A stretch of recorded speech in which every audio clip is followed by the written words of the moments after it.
ये मैं समझता हूँ बाइस तशवीश बात है। किसी भी इदारे में इतना तफावत नहीं होना चाहिए। सिर्फ उसके सरबराह के 2 साल बिल्कुल खामोशी रहे, संजीदगी रहे, फिर 2 साल हिजान और हंगामे के आ जाएं, ऐसा नहीं होना चाहिए। ये जरूरी है कि हमारे जज साहिबान बैठकर कुछ रिवायात जो हैं उनको अपनाएं, उनको समझें और जो भी फिर चीफ जस्टिस हो वो उन रिवायात की पासदारी करे और उनके अंदर रहते हुए काम करे और जो बुनियादी काम है अदलिया का वही करे।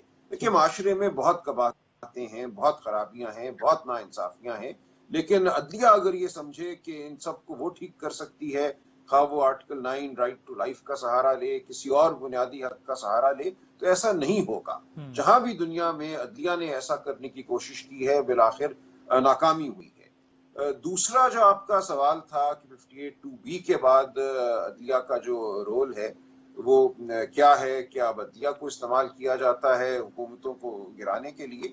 देखिए, अगर लतीफ खोसा साहब जैसे एक सीनियर कानूनदान का ये तासुर है तो इसमें कुछ वजन तो हमें देना पड़ेगा और ये मैं आपको बता सकता हूँ कि सिर्फ उनका ये तासुर नहीं है, और भी बहुत से लोगों का ये तासुर है। और बल्कि 58(2)B के जमाने में ही अदलिया जो थी वो इस काम में एक तरह से शामिल हो गई थी।